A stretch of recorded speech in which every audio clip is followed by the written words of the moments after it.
Hey guys, in today's video I'm going to show you step by step how to safely can chicken so that you can make it shelf stable. I've had a lot of people ask me recently if I could teach them how to can because it's something they really wanted to get into. And so I thought I would make this very detailed step-by-step video for those of you who aren't able to come to my house personally to learn how to can things.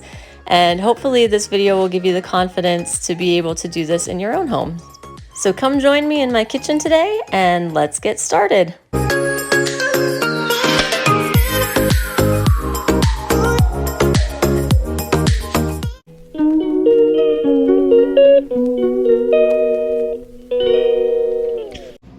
Hello, so I figured I would take you on a little tour of the setup as I'm getting it all set up so you can kind of see the process.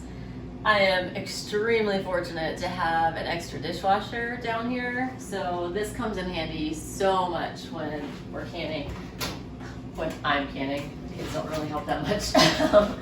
But anyways, this, I have it full of mason jars right now.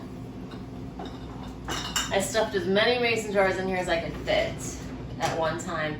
This actually serves two purposes. Not only does it sterilize the jars, but I also set it on the heated dry setting, so it warms up the jars for me too. So they're all ready to go, ready to fill as soon as this is done running. The only problem is this is a portable dishwasher, meaning I need to plug it into my sink to get it to run, and therefore I need to do everything I need to do with the water before I start the dishwasher, which inevitably I always forget something and have to go upstairs and do it then. But again, first world problems, what are you gonna do? So when I actually wash these, I do not put soap in here. I don't put anything in here. I just wash them with plain water. Whenever we use our canned food, I put them through the dishwasher upstairs with soap to clean out any food residue or anything like that. And then I store them on the shelves down here in the basement till I need them again. So they've already been washed once with soap. So when I do this, I just don't put anything in because I don't want any soapy residue on the jars or anything like that when I'm canning. So what I want to do first is get, oh god. There's a dead stink bug in the bottom up here. This is real life, guys. Anyway, so as I was saying, you need to put the right amount of water in here to get started. We are pressure canning. Since we're doing meat, you cannot hot water bath meat. You need to pressure can it. So for pressure canning, you only need to put a couple inches of water in the bottom. So I'm gonna get that filled up here.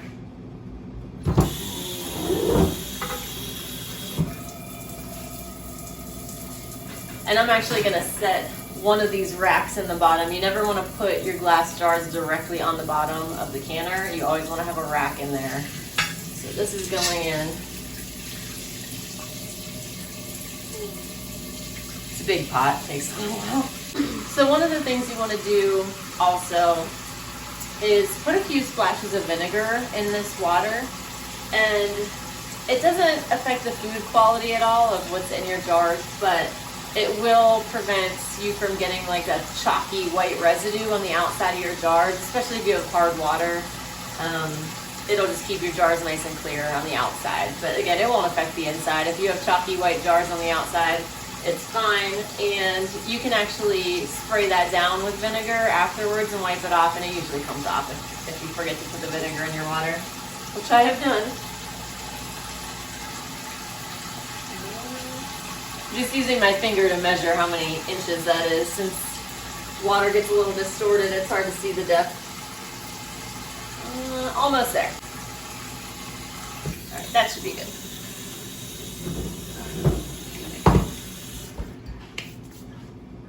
Now for this larger canner, I usually put about 4 splashes of vinegar in there. About 1, 2, 3, 4. It's about 4 tablespoons or something, you know, each sploosh is about a tablespoon.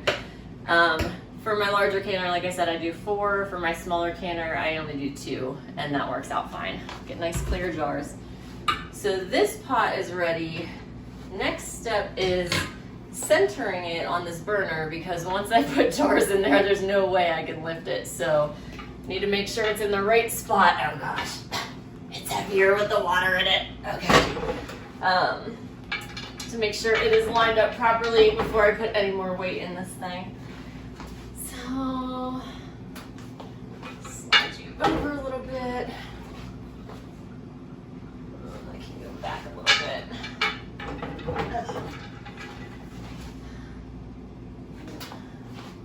And I'm actually going to rotate this so the handles are facing not straight horizontal because I need to fit my second canning pot next to it, so I just need to leave a little bit of room there. Okay, that looks good. That looks good. All right, so that is in position. I'm gonna get my second canning pot just to show you. All right, so this guy, I have a rack in the bottom of this already. So I'm gonna fill this one and get that ready. All right, that one's good. Add the vinegar to this before I forget. And 2 splooshes because it's a smaller one. Alright.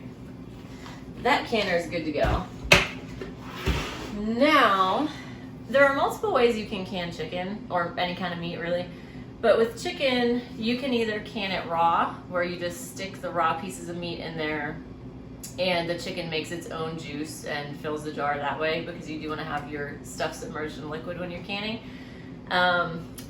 The other way to do it is you can par cook the chicken before you put it into the jars, and then you would want to fill the jars with water to the right height. There's specific heights for each thing that you're canning and how high the water needs to be, and that just has to do with how long it's going to cook and making sure that all of the remaining air that's left in the jar can escape during the cooking process so that you have a vacuum in there. But anyways, that's all technical. So the way that I do my chicken is I just fill a giant pot with water and I parboil it. So you cook it to about 2/3 done. It doesn't have to be exact really. Like if you put raw chicken in the jar, it'll come out fully cooked by the time you're done canning it. So it's not a matter of making sure it's cooked all the way. What you're really doing is starting to release some of the juices out of the chicken before you put it in the jar. So again, it doesn't matter if it's exactly 2/3 done, you know, no big deal. So anyway, I partially cook it and then fill the jars with water. And afterwards, since I'm boiling the chicken, I have this nice big pot full of chicken broth, and I can that too. So it's kind of like a 2-in-1. Get a double bonus there. This is the biggest sauce pot that I have. So I like to use this one because I get more broth that way. So I need to fill this up. All right, I have my pot filled as high as I can make it without it overflowing once I actually add the chicken into it. So I'm gonna put this on the stove, and because it's so much water, it takes a really long time to come to a boil. So I'm just gonna turn the stove on now, even though I'm not gonna need this for a while.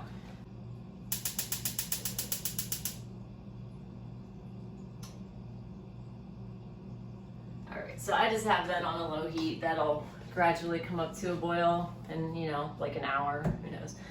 But anyways, okay, so the last thing, I think the last thing I need to do with my water before I plug in the dishwasher is wash my lids. So these are all brand new lids. You cannot reuse canning lids for canning. I do reuse my lids for storing dried goods or dehydrated stuff or freeze-dried stuff. They still vacuum seal fine for me, even on the second or third or fourth use. I still do get a good seal on them. Technically, if you had no other access to new lids, you could try to see if you can with these again, but you may not get a seal. You know, if you do, as long as it's sealed, as long as it's vacuum sealed, you know, do the test to make sure it's really secure, it should be okay. So maybe you could get 2 uses out of it, but I don't try because it's not worth it to me to lose all that work that you have to do to get to the point where it's in a canned jar.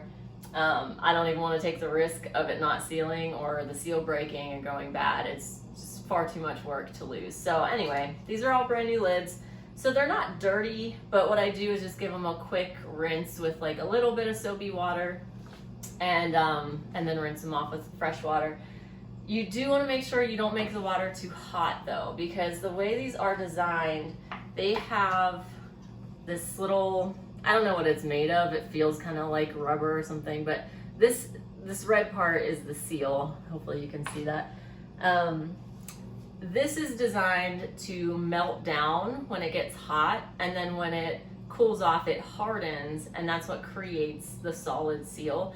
So you don't want to have the water so hot that this starts to melt. As I said, they're designed for one-time use. So you don't want to melt this, have it cool down and harden, and then it doesn't form to your jar when you try to put it on later. So I just use kind of like lukewarm or room temperature water when I wash these, just to make sure.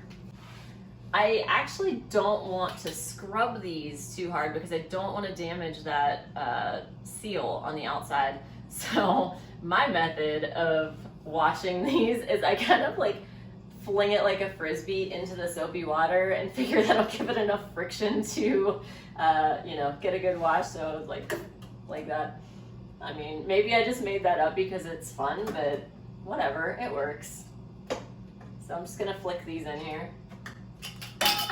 Or drop them in, whatever works better for you. You know, we have options.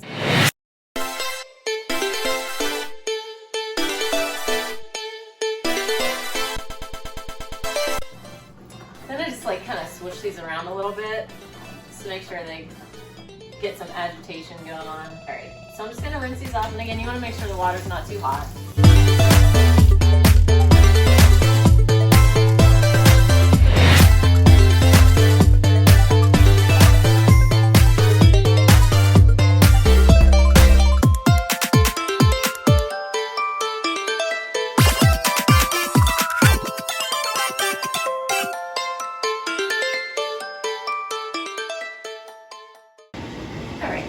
I grabbed the chicken breast.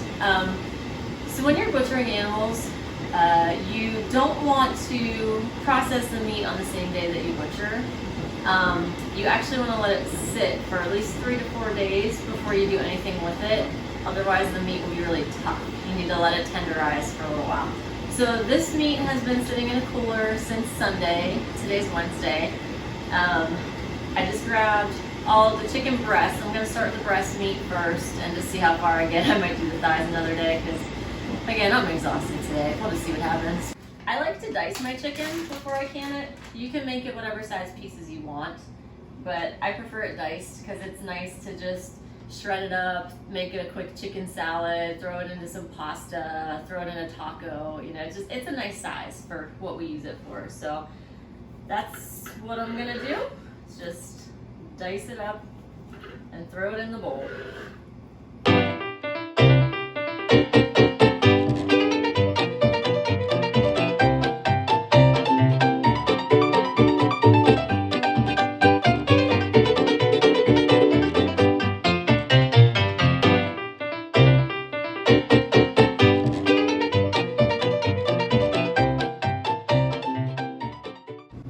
Alright, so I'm finally done dicing this all up. I don't even know how long that took because I was in and out doing other things, but probably like an hour and a half, 2 hours, something like that.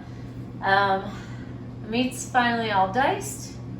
The water is boiling, so that's ready to go. And I started heating up this canner. Yeah, okay, that water's not super hot yet, but it's getting close. I'm gonna turn it up a little bit.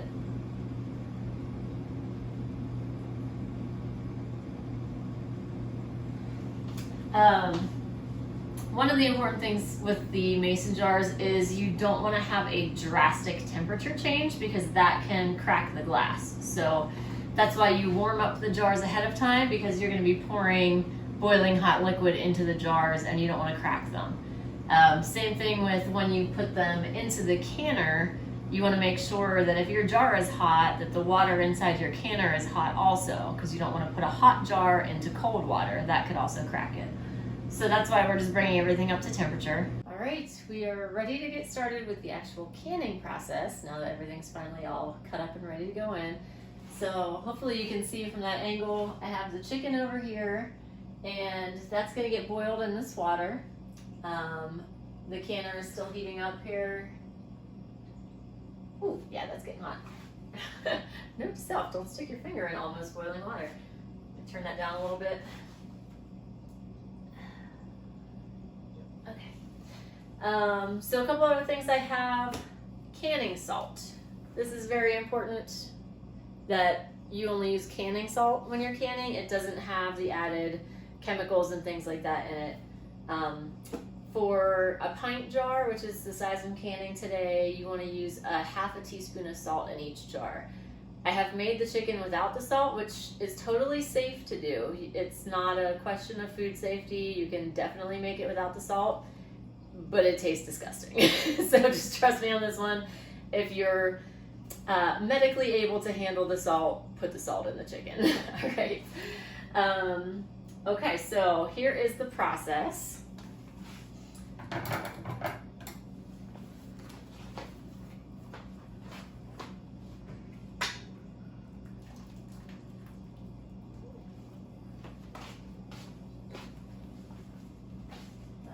Way. And again, you can process this chicken from a raw state. You can just put the raw chicken in the jar. I prefer to do it this way because I also end up with a bunch of broth at the end too. So I'm going to raise the heat here again. Now that we're ready to use it. So what I use is one of these spiders. It's called a spider. I just use that to put the chicken in and out so I can get giant spoonfuls at one time. Now, obviously this isn't all gonna fit in there at once.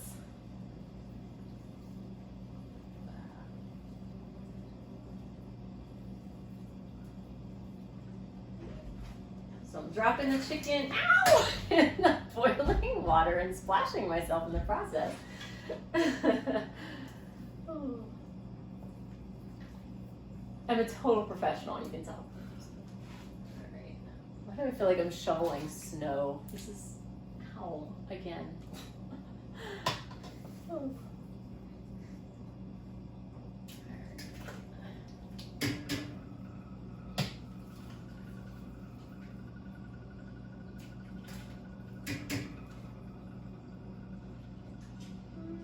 I'm gonna start with that.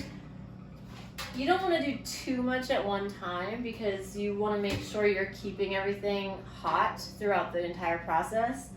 And one of the things I learned with canning is that it definitely takes a lot longer than you think it would just to get the food in the jars, get the right water level in there, make sure there are no air bubbles, wipe the rim, get the lids on.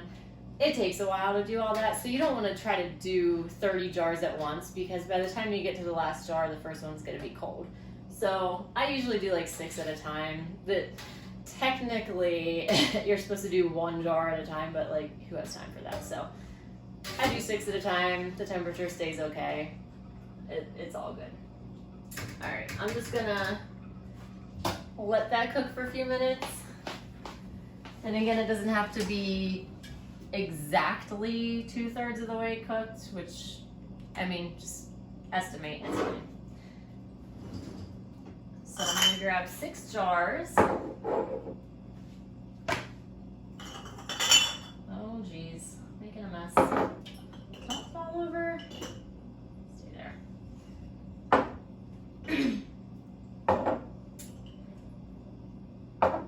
Now this is just completely an OCD thing if you are like me, but most of these jars have little designs on them. Like they'll have measurements on the side. I don't know if you can see that. Then they'll have ball on one side and a little design on the other side. So when I put the lids on, if your lids are like mine, I use the ball shore tight lids. Hopefully you can see that. But there's words on the top and then a place for you to write the date. If you're OCD like me, then I always line up the jars, excuse me, I line up the jars with the lid like straight so the jars aren't, you know, the lids aren't crooked in the words. It just bothered me. I didn't do that the first time and it bothered me. So if you're like me, line up all the jars the way you want them to face before you start filling them. All right, that's fine. I'm gonna check on the chicken. It doesn't take a super long time for it to cook in here. Just a couple minutes really. And again, you're not cooking it all the way through here. So I look to see if the entire outside is completely white and opaque, then that's good enough for me. That's usually when I grab it out. Just gonna give it one more minute. Let me go over some of the other tools while we're waiting here. So something you will need is this handy tool here. This is, honestly, I don't know what it's called. It's a plastic tool, and what you use it for is after you fill your jars, you stick this in here and kind of wiggle it around the sides to make sure that there are no air bubbles trapped underneath your food. So you basically use it to get the air bubbles out. And on the other side, it has measurements. So there's something called headspace when you're canning. Headspace refers to how much space is from the very top of the jar until the top of your water line when you put your liquid in there. This helps you to measure that. For canning chicken, you need 1 1/4 inches of headspace. This measures up to 1 inch. So if you stick that there, that'll give you 1 inch. So you need another 1/4 inch after that, which is about there. So for me, when I do my chicken or other meats, I basically just go a 1/4 inch below the bottom rim, because this rim is about 1 inch by itself. So if you need 1 inch headspace, I go to the bottom of the rim. If you need 1 1/4, just go slightly below that. Basically just at the top of the shoulders of the jar there. So that's what this is for. Gotta get it all lined back up now. All right, there we go. So chicken should be done now. We're ready to go. I'm gonna grab it out and drop it in this bowl. Hopefully gracefully, but you know, we'll see.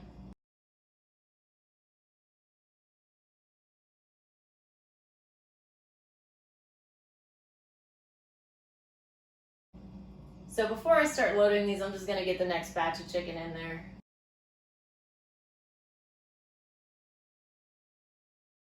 All right, I'm just gonna start with that. So that's getting going. Now it's time to fill our jars. So the other thing you need is this little wide mouth funnel. Well, I mean, I guess you don't need it, but you'll make way less of a mess if you have one. So stick that in there, and we're gonna start loading the chicken. Now remember, you need 1 1/4 inches of headspace at the top, so you don't want to overfill these jars.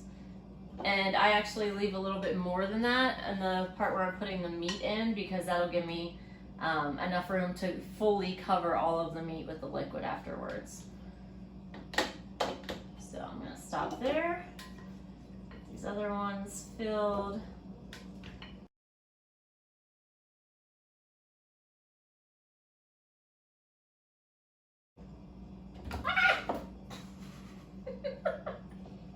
The dog can eat that one. That's fine. This one's still clean. I washed this before I started. Ugh. All right. As you can tell, I am very good at what I do, so you should be like me. Yeah.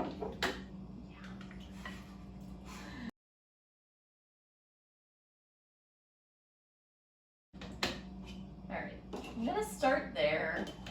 Now, I actually just use the liquid from that pot to put in here. I might have to add more because I might run out of liquid eventually, but we'll see how it goes. I'm gonna put the salt in first, just so I don't forget, because I have forgotten before. Like I said, it was nasty. Okay. So that's 1/2 teaspoon in each jar. And when this comes out of the canner, I mean, obviously you need to let it cool down and seal and all that, but once you're ready to eat this, you can eat it straight out of the jar. This is safe, it's fully cooked. You can open the jar, grab a fork, and eat it. And it does not need to be refrigerated before you open it, but after you open it, obviously keep it in the fridge if you don't finish it all. But it makes for very quick lunches. You just want to grab some chicken salad or something, throw a little mayonnaise, pickles, whatever you put in there, and there's lunch. So, all right, we have the salt in. Now we need the water. This is where this dishwasher on wheels really comes in handy because I'm actually gonna get a little closer to the pot before I scoop this water in. All right, there we go. So I'm just gonna take some of this.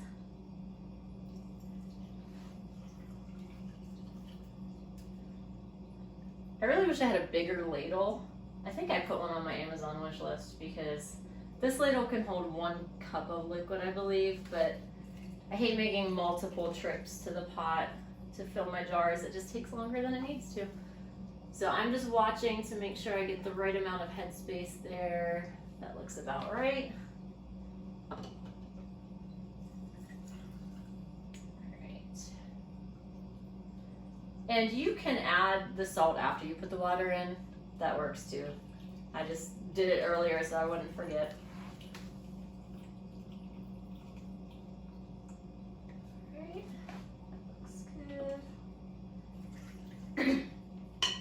So after you fill these, you're going to, like I said, get all the air bubbles out.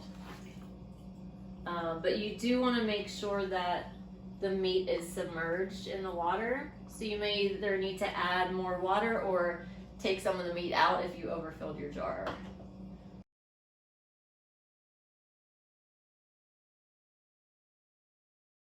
So now you're going to take your plastic thing that I don't know what it's called, and you're going to stick it down the sides. Make sure there are no air bubbles stuck underneath your meat. And look at that. And sometimes when you do that, your meat kind of settles and it does fall below the liquid line, which is what just happened to me. So I don't actually need to take any meat out of there. It settled down quite nicely. I'll do the other ones.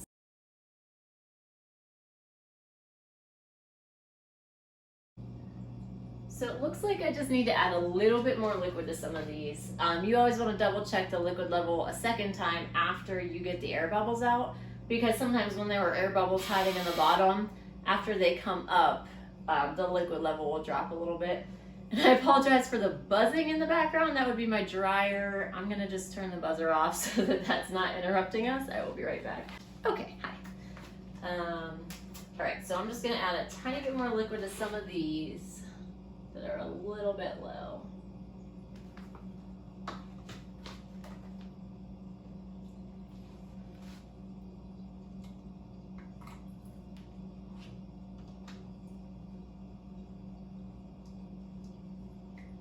Now the amount of headspace is important. I think I may have mentioned this in an earlier section of the video, but you want to make sure to use the appropriate amount of space because it's based on how long the jar will be in the canner, based on what is in the canner. I think that does make a difference too.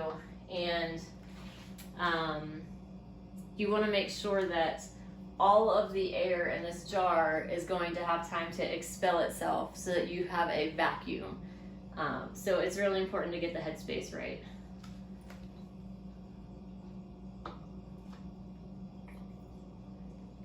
If you have too much headspace, you're gonna end up with leftover air in your jar and it's not gonna seal.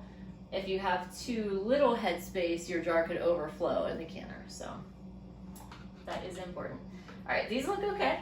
So what I do next is I take a wet rag, clean wet rag, and I go around the edges of the jar, or just around the rim, I'm sorry. Around the rim, make sure there's no food, no grease, anything like that. If you find that your jars are greasy, you can actually use a little bit of white vinegar on a rag and use that to wipe it up so it's easier to get the grease off, but these don't feel very greasy, so I'm just gonna use water. Now you wanna make sure that these rims are extremely clean and dry because that is what's gonna get you your good seal. And without a good seal, your food will spoil.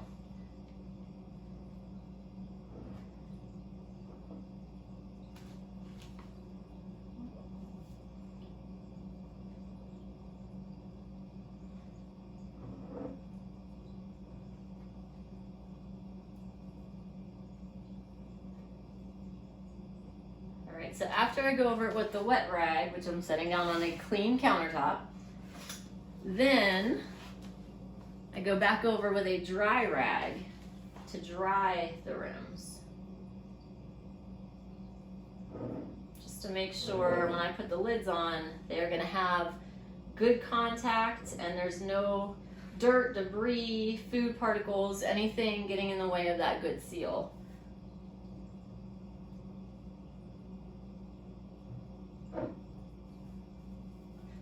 The hard part for me is not dripping this into the jar while I'm doing the back row. So maybe doing it one at a time is easier, who knows, or 3 at a time, whatever you want to do. You do you, I'll do me, and we'll all be happy, it's fine.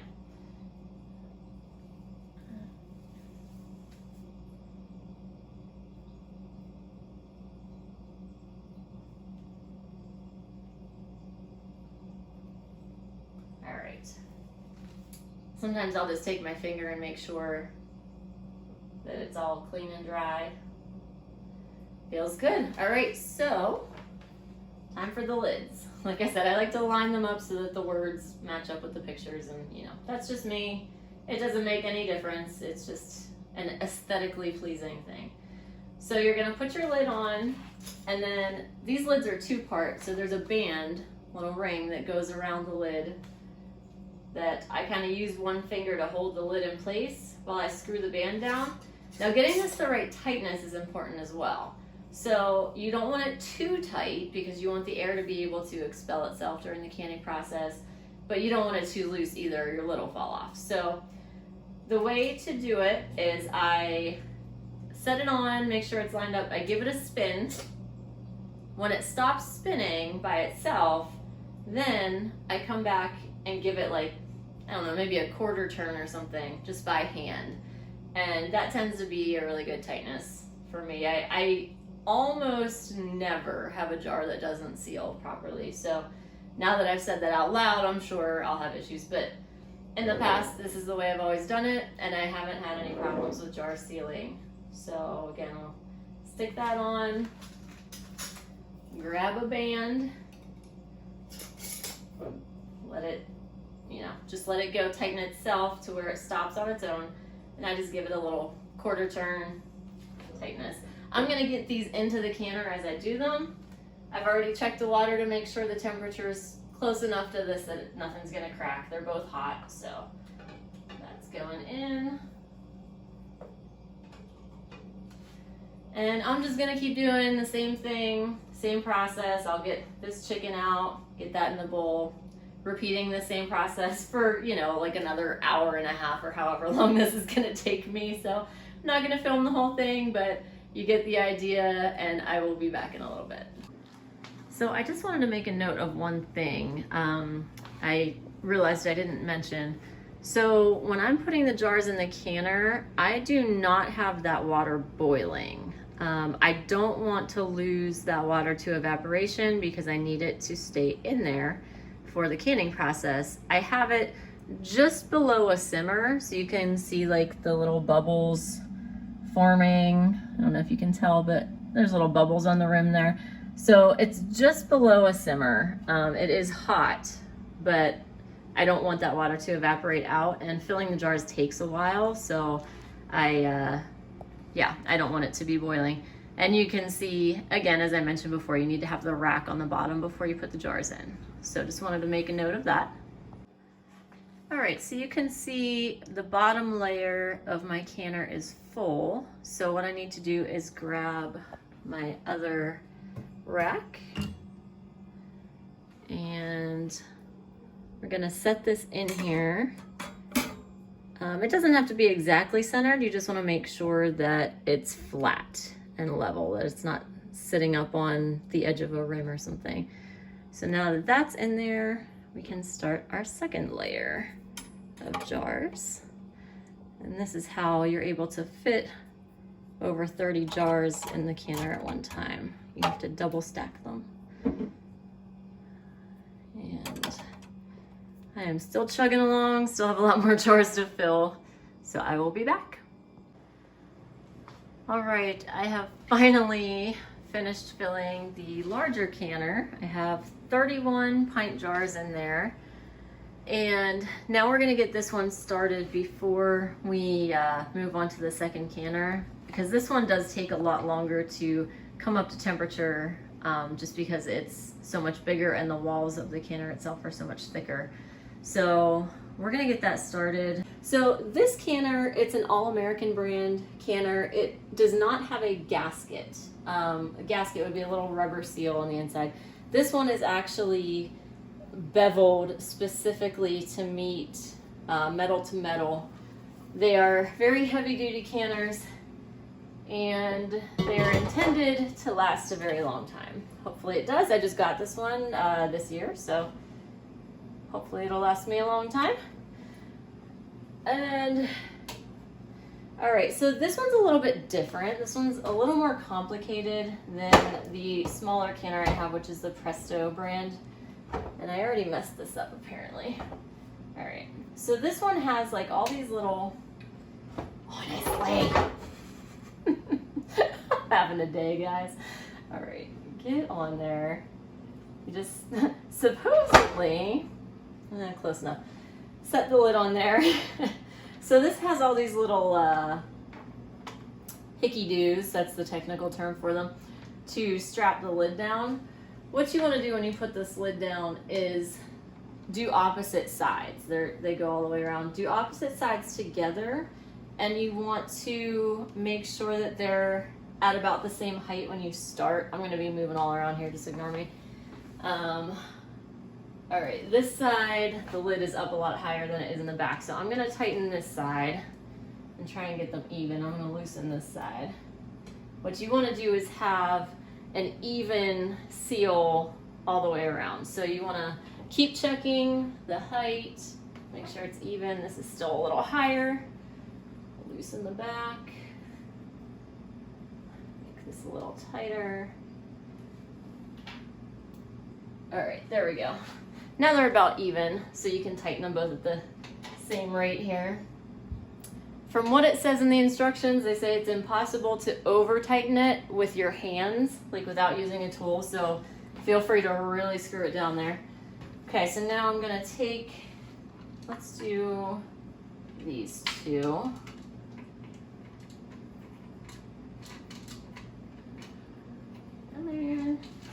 All right, so again, this side is, the lid's up a lot higher than that side, so I'm gonna tighten this down first. And I'm gonna make sure that stays loose over there so I can tighten this down. Yeah, that looks good. Now they're about even, so we will tighten it at the same rate now. Now, if you're new to canning, you don't need a canner this complicated or this big. My Presto canner, which is the other one you'll see in a little bit here, it works just fine. I've had it probably about 6 years now, and I've never had to replace anything on it. It's simpler to use, it's smaller, it heats up faster.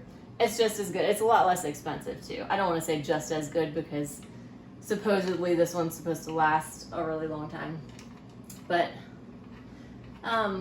anyways, don't feel like you need to spend $600 on a canner just to get started. The Presto one, now, like I said, I bought it I think 6 years ago, but I think it was like maybe $100 something. I can't remember. I'll have to look it up for you guys. But it really wasn't that bad. And it has lasted me without any problems, like I said, for a long time. So don't be too intimidated by this beast here. This is just for crazy people like me who want to can 31 cans of chicken at a time.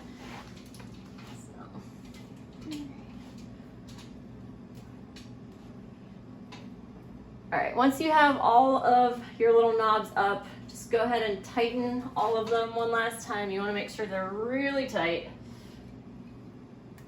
All right, now that your lid is securely fastened, you're going to turn the heat all the way up.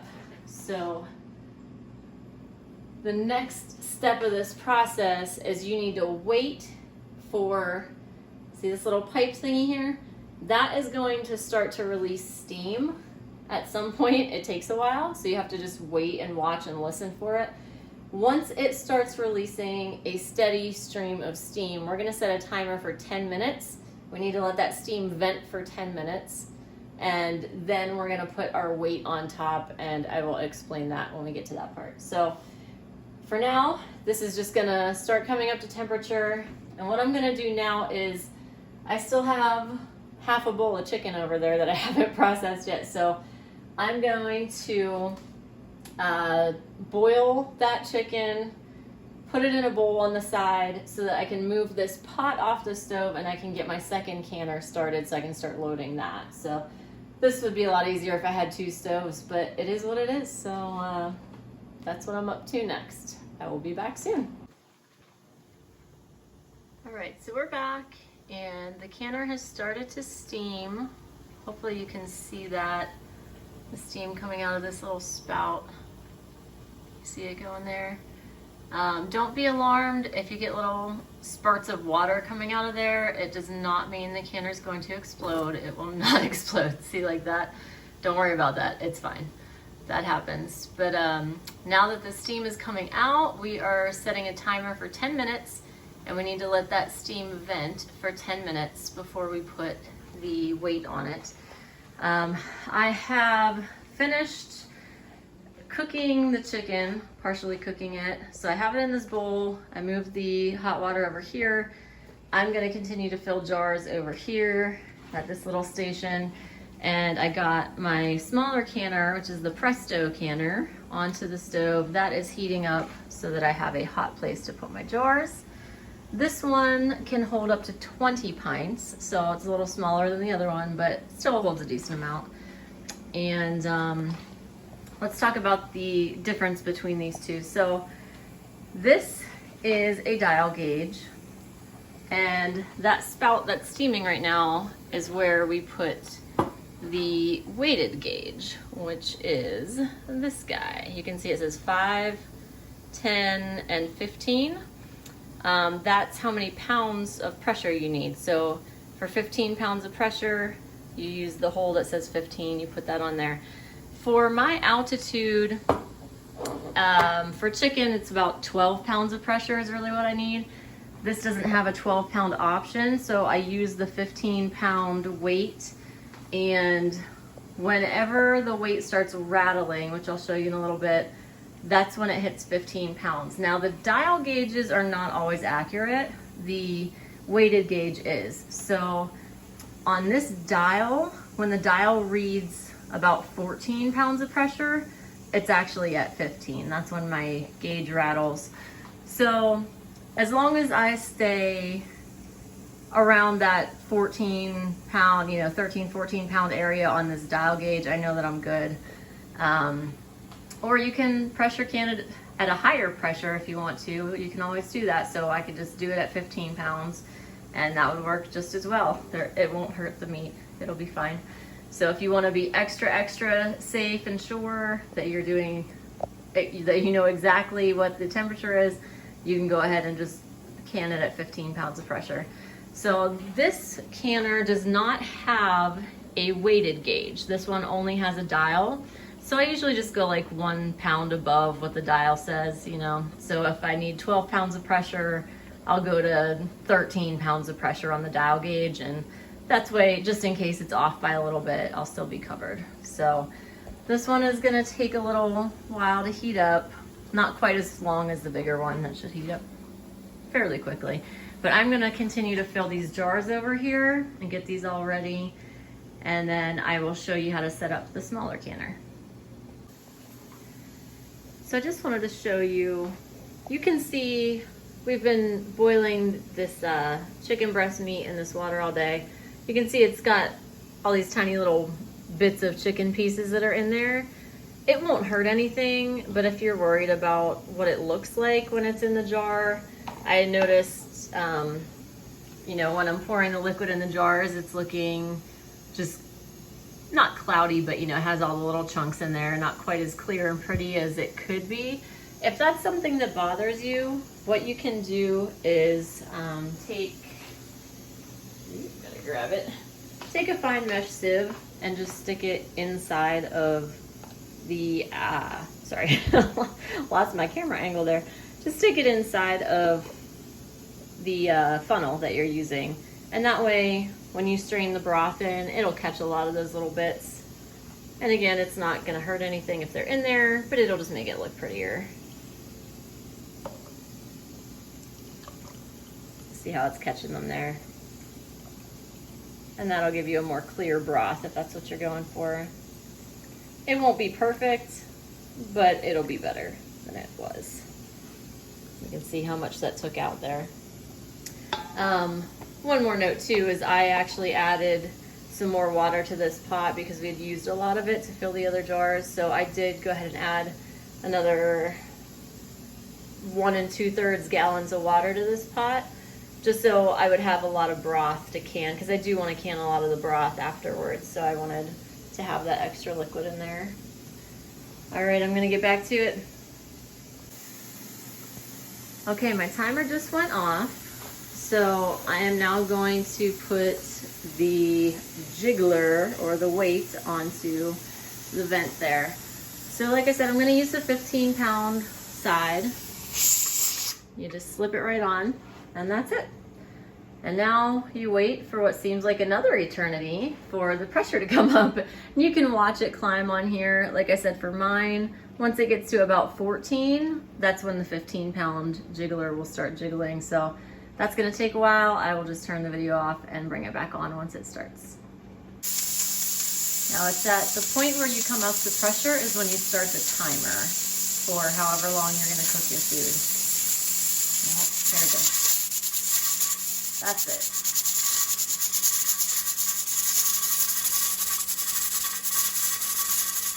You see that and hear that? That means it's at exactly 15 pounds of pressure. So I'm going to turn it down just a little bit. Here.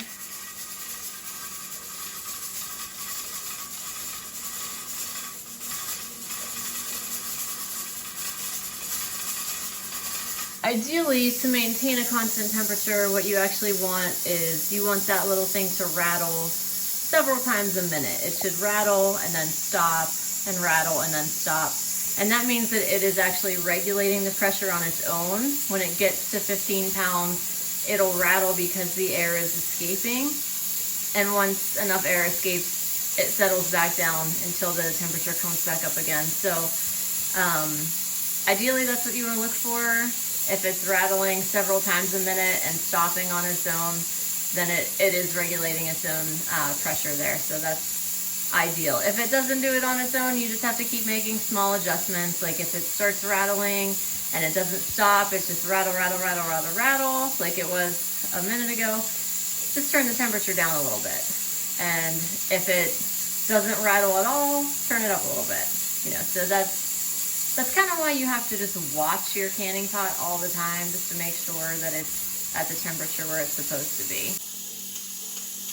All right, so I have all of the chicken in the jars. There was one jar you can see that's only half full of chicken. I just filled the rest up with the broth. So the next step is I could just start canning it like this. Oh, and as you can see, my Presto canning pot did not come with a second rack to do a second layer. I'm sure there's probably one sold separately, but I just never bothered. I just stack the jars on top of each other, and I've never had a problem doing it that way. So anyway, that's what I do. But I do have room to fit 5 more jars, so I'm gonna fill 5 jars with some of this leftover broth, and I'm gonna can that with it. Now the broth, you wanna only leave 1 inch headspace. It's not 1 1/4 inch like the chicken is. It's just 1 inch headspace on the broth. And it only needs to cook for 20 minutes, whereas the chicken needs to cook for 75 minutes. But it won't hurt it to be in there longer. It's just liquid boiling, so it's no big deal. So you can just go ahead and can it with the chicken to save yourself some time. And it's totally fine being in there for the full 75 minutes. All right, I've got my Presto canner all filled up, so I'm gonna put the lid on now. You'll see it is much easier to put the lid on this than it is on that one. All you do is just set it on and rotate.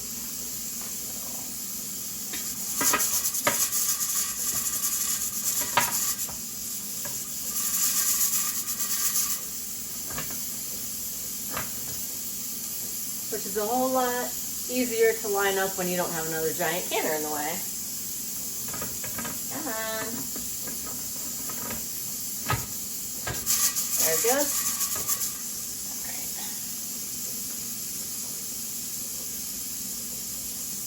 Okay, so now that the lid is on here, we're going to do the same thing we did with the bigger canner. Turn the heat all the way up. We're going to wait for steam to come out of this little spout. Once you get a steady stream of steam coming out, then you'll set a timer for 10 minutes. You'll wait the 10 minutes and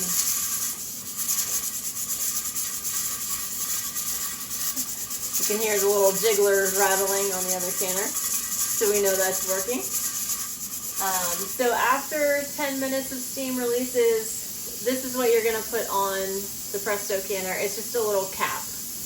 It doesn't have a weight marked on it or anything. I believe it's actually a 15-pound weight because it said in the directions it will rattle at exactly 15 pounds. So I believe it's actually a 15-pound weight, but for this, we're going to use the dial gauge to gauge the pressure. But again, this doesn't go on until after 10 minutes of steam has vented.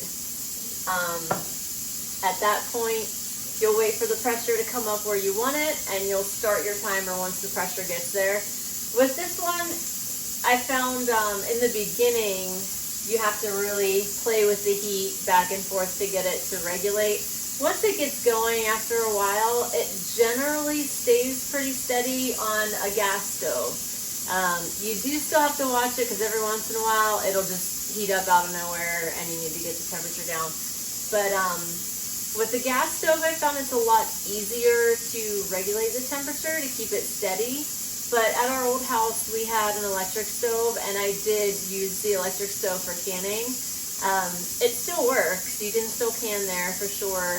You just have to be much more attentive to the temperature just because of the way that they work, how they heat up and they turn off and they heat up and they turn off. So you really have to sit there and watch the pot like a hawk if you have an electric stove.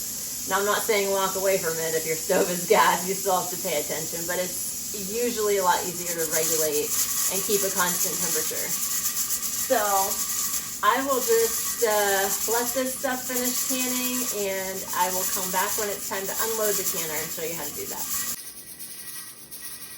All right, the timer just went off for the larger canning pot, so what I'm gonna do now is turn the heat off, and we let it sit. So you'll be able to watch this dial gauge. It will slowly go back down to 0. Once it goes down to 0, that's when you're able to take that weight off. You don't want to do it beforehand. You will end up releasing the pressure way too quickly and your jars will not seal properly. So you definitely want to let that come down to 0 on its own, and do not touch that weighted gauge. Just leave it alone. Hey everyone, we're back, and this canning pot has come down to 0 pounds of pressure. For some reason with this one, even when it's at 0 pounds, every time I try and take off the weight, it still has some pressure left in there. So I don't know why it does that, but it's definitely been at 0 for a while now. So I'm going to just very slowly release whatever pressure is left in here, little by little, and then I'll take the weight off when it's all out.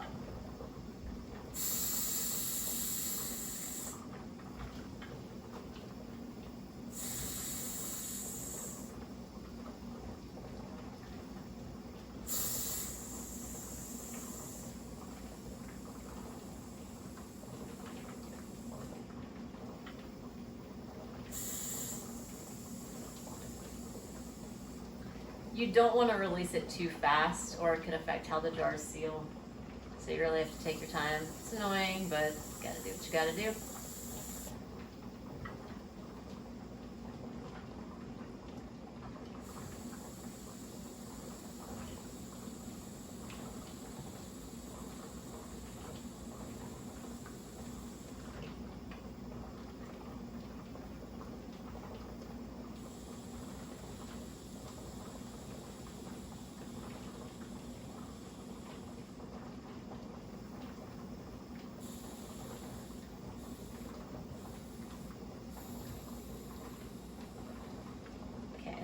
last of it. There we go. Now it comes off with no hissing. So it's all ready, and I forgot to lay out a towel. There we go. All right. That's just so you don't stain your countertops. All right, so now that all the pressure is released, we're going to untwist these and take the lid off. Once the lid is off, it needs to sit for 5 minutes before you take the jars out. So I'm gonna do that.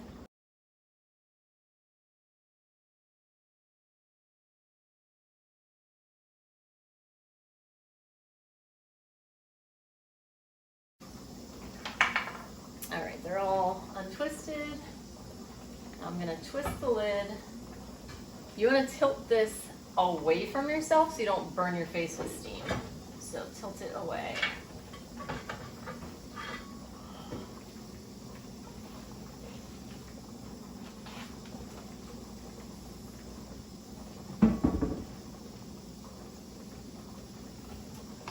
Okay, now I'm gonna set a timer for 5 minutes and then we'll take the jars out.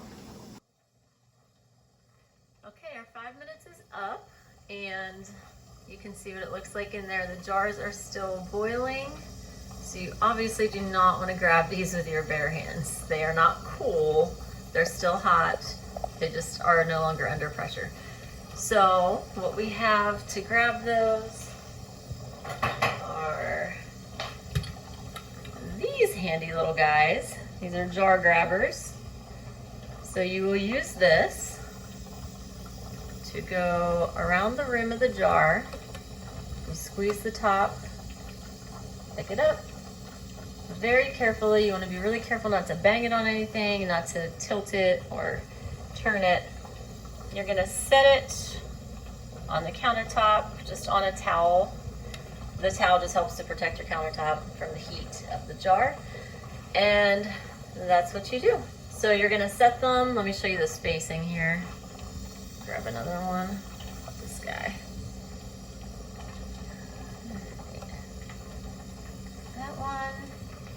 So you want to space them, leave like an inch or two in between them, like that, so they have room to cool off all the way around the jar. Grab one more. See those bubbles? It's still boiling. If you're lucky, maybe we'll hear some pops. That's how you know the jars are sealing properly. They make this little pop, and it's one of my favorite sounds in the world. This is the sound of success. But you'll hear that. I don't know if you can see on the camera here how there's a little bubble on the top of the lid, how it's bubbled up. This one has not sealed yet. Did you hear the pop? Did you hear it? One of the jars in there popped. This one is not sealed yet. They actually seal as they cool. So as it cools off, that should get sucked in and make the little popping sound that we're looking for. But there, what? Did you see it? I caught it on film. That was awesome. So that is the sound of success. That is one successfully canned jar of chicken there. I'm going to get the rest of the jars out, and I still have, how much more time? What time is it? 5:52. I still have 8 more minutes on this canner before I can turn that heat off. So still be here a little while longer, but I'm gonna empty out this jar, or this canning pot. I'm gonna let this cool down before I dump out the water from the bottom, just so I don't burn myself. And hopefully that other one will be done in a few minutes. And it's the exact same process with that. Once the pressure comes all the way down to 0, you can remove the weight and take the lid off, and then wait 5 minutes before emptying the jars out. Same exact process. So as your jars are cooling, you need to make sure not to move them until they are all the way cooled down. So it's recommended to leave them sit there for 24 hours. But the important thing is that they are completely cool before you move them. Otherwise you can damage the seal and it may ruin the seal that you have. Good morning, everyone. It is the next day. My jars have cooled and every single jar has sealed properly. So that is super exciting. I ended up with 45 pints of chicken breast meat, and I just filled the last remaining jars with broth to can that, just so that I could fill the canner and have some extra broth. So I got the chicken breast meat moved onto the shelves, and now I'm going to start cutting up the chicken thigh meat, and I'm gonna do a little tutorial for you on how to debone the chicken thigh meat before you can it. And I'm not gonna redo the entire canning process with that because you've already seen it, but I will just show you how I debone it.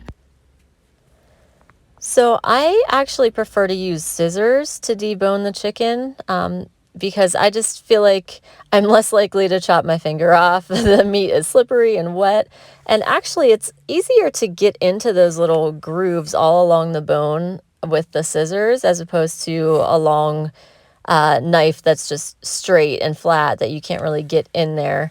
And so what I'm doing is just literally just cutting out the thigh bone from the thigh, and you end up with one solid piece of meat when you do it this way. And at that point, you can continue to use the scissors to cut up the meat, or you can switch over to a knife, whichever you prefer. We just throw the bones in a bowl for the dogs. The dogs love when we butcher chickens. They get lots of snacks and they're so happy.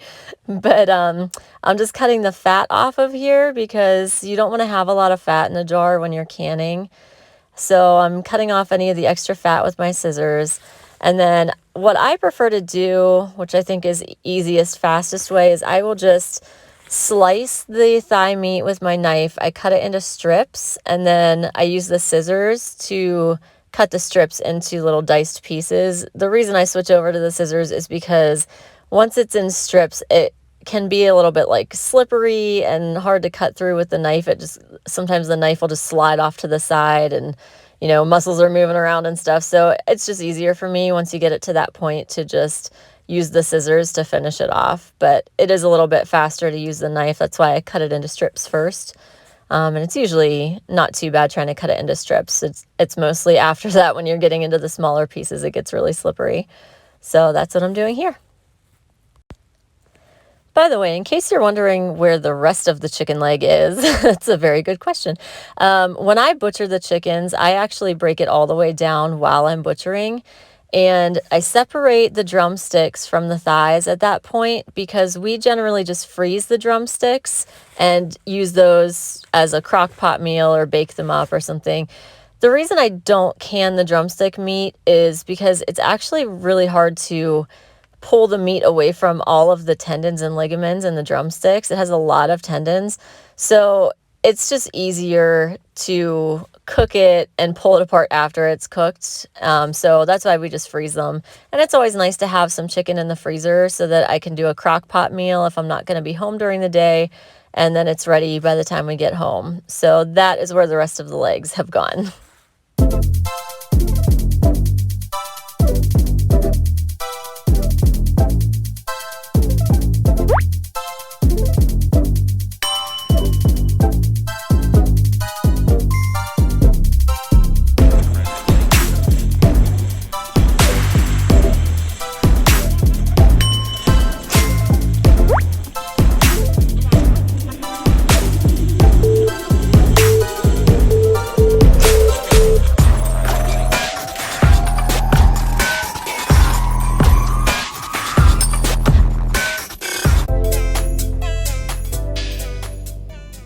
One thing I wanted to mention about this canning process in general is I know you're seeing me taking, 12 hours to can one thing. Well, it doesn't have to take that long, first of all. If you have some friends or family members, you put together a little assembly line, you can honestly shave hours and hours off of your time. You can get it done in a fraction of the time. The reason it's taking me so long is because I'm doing such a giant batch and I'm doing it by myself. So if I had an assembly line, if I had 2 people cutting up chicken and people boiling chicken as we're cutting and loading jars, I mean, this could really be done a whole lot faster. So especially if you're just starting out, get some help, get some friends, get a family member, somebody, get some people to help you so that it doesn't take you all day and it's a much more enjoyable experience. Well, that's it for today's video. Thank you so much for watching, and I really hope this was helpful to those of you who have been wanting to learn to use a pressure canner and were just scared to start. I hope that this was inspirational and will help you to have the confidence to just go for it. But I hope you enjoyed this video, and we'll see you soon. Bye-bye.